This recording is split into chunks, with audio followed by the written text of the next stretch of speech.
Hi guys, just finished watching the last match of the 2026 Nations. Final score France 35, Ireland 27. And that was an entertaining and interesting match to finish off the championship. It means that England are the title winners, as I predicted, and means France finished second, Ireland third, Scotland fourth, Wales fifth, and Italy sixth. This game, I'm going to talk about this game first, and then I'll go on to talk about the championship as a whole. France started out the blocks quickly when Gael Ficou scored early doors. It came from a high kick which France on the right wing batted back into play. Ireland could have shielded it better in defence, but they didn't. It went out to the left. Gael Ficou spotted that he had Andrew Porter up against him. Obviously, a tight head prop against a winger stroke centre. At that level, there's only going to be one winner. He took Porter on the outside, went across, and then Antoine Dupont, who had another fantastic game, ran a brilliant support line, went over to score the try. Ireland got themselves right back into it fairly quickly. They put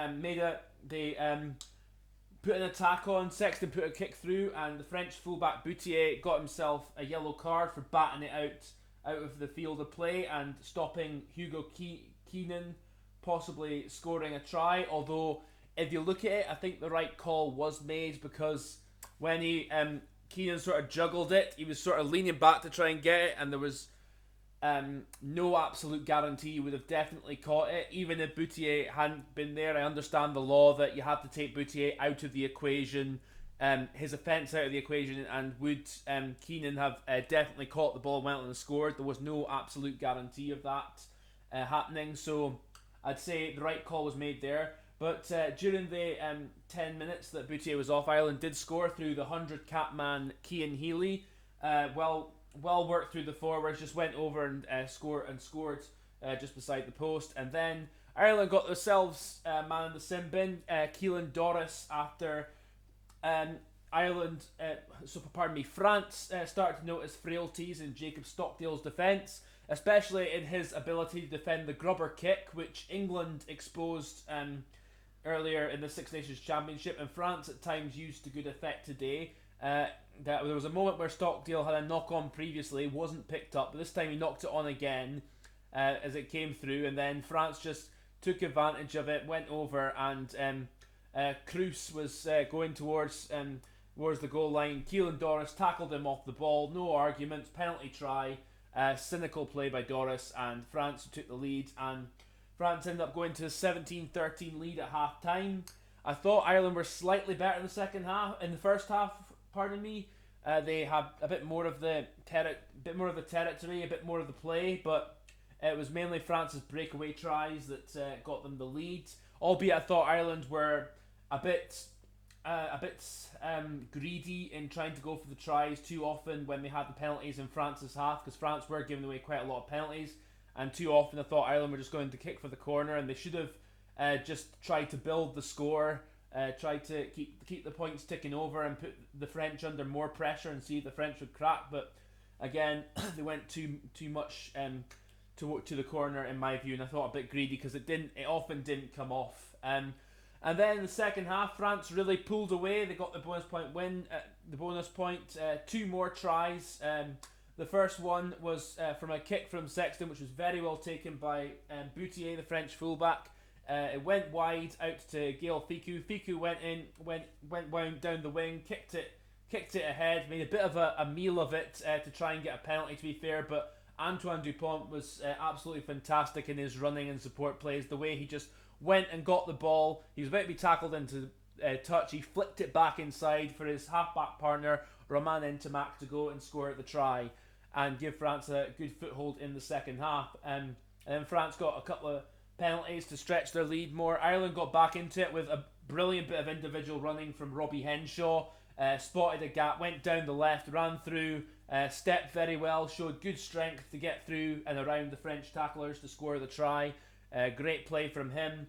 But Ireland really, they're chasing the championship. They just need to win by 6-7 points and the championship would have been theirs, but they just, to me, lacked so much invention in attack. Their tries really mostly came from individual bit of plays or just chunking it up through the forwards, as the Cian Healy try did. But At the same, but still, like, they didn't help themselves at all with four line-out losses. France were on top of them up front for most of the game, and they just, I don't know. Ireland just need to change some things. They need to get the discipline back at the set pieces, which they're normally very good at, but they seem to be just all over the place in that second half today. And then they got, I mean, the fourth try for France by Vakawara was absolutely lovely, brilliant piece of play by Romain Ntamack. Broke through the Irish defence line, great chip and chase, went in, put Vakawara in to score a great try, and then Jacob Stockdale scored at the end to make it 35-27 in France's favour. So I think Ireland should be disappointed with themselves today. There's times when France counter-attack, you have to say, hold your hands up and say too good, but Ireland on the whole weren't efficient enough when it counted. I mean, the little things like making sure you're efficient at your set pieces, making sure you're dominating the contact. You won't do it 100% of the time, obviously, but trying to make sure you're doing that as often as possible to get the better in those areas is important in matches. And Ireland just weren't at the races in that second half today. And the lack of invention as well.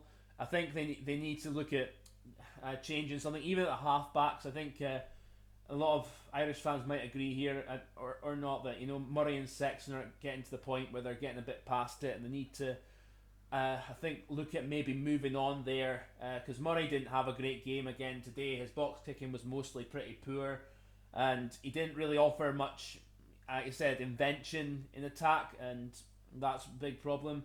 From France's point of view, I think this is a good bounce back from their defeat in Scotland back in March, which seems like a million years ago. But they can hold their heads up high with how they finished the championship. Still a lot to work on with regards to their discipline and their ability to maintain concentration for 80 minutes. Even if they're not always on top of the game, like that ability to concentrate and keep the hard work rate up for a full 80 minutes. There's still times they look like they get a bit bored and they get a bit sloppy, especially around the breakdown, which Sean Edwards, wouldn't be happy with. And it just, sort of, it's something, if they want to seriously be contenders at their home World Cup in 2023, they need to work on. But at the moment, you'd have to say, looking at them, they're looking a team that could certainly go to that World Cup with a very good chance.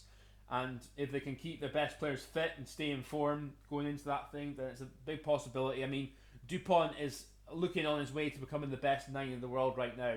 He had another storming game today, albeit there were times in the first half, especially after he scored the try, where Ireland managed to ruffle him up a little bit and not give him ability to exploit spaces around the breakdown. Sort of defended a bit similarly to the way Scotland did back in March against him, to stop him really getting on the front foot in matches. And that's an area I think France need to look at as well, like trying to get control of the game beyond just Dupont. I know Ntamack does well at what he does at 10, and he's an excellent rugby player, but in terms of actually seriously taking control of a game, I think Ntamack needs to get to that point where he steps up more often in matches, I think. But that's again what I think. So as I said, that means England are the champions this year, and you have to say, probably it's been a strange championship even before COVID. I mean, there's been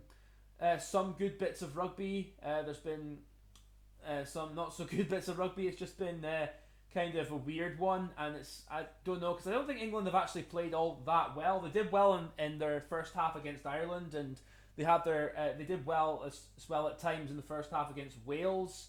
They had a very patchy game up against Scotland, which was, horrendous weather conditions didn't help anyone that day, but I didn't think they played that well then either. And they had a terrible first 60 minutes against France, which they lost that match, but they came quite good in the last 20. So and they weren't at their best today either, but still got the job done. So that's what winners do, I guess. So I think I will say well done, but it's been a strange championship, and I think England probably just about deserved it. So again, well done to them. So that's more or less all I've got to say. Thank you for listening. again, strange end to the championship. Hopefully, 2021 Six Nations, we'll get to the point where we can get some fans back into the ground to get a bit of atmosphere. Because I don't know, it's just rubbish, both with the computerized crowd and without the crowd noise. I have to say, it's interesting without the crowd noise today, like there was in the France Ireland game. But it's still like, I think we all just want to have a bit more atmosphere at matches. I mean, we all enjoy rugby, but hopefully, like I said, 2021, I would be in support of them delaying the championship if governments aren't allowed fans back. But I think there's ways you can get fans back to grounds and COVID outbreak being low. But that's for another time. Anyway, thank you for all who've kept up with my videos and watched along and who've given me feedback, etc. I hope you've liked what I had to say, and as always, you're entitled to disagree. Say as much much as you like in that front. But anyway, thank you very much again. Take care, and I'll catch you later on.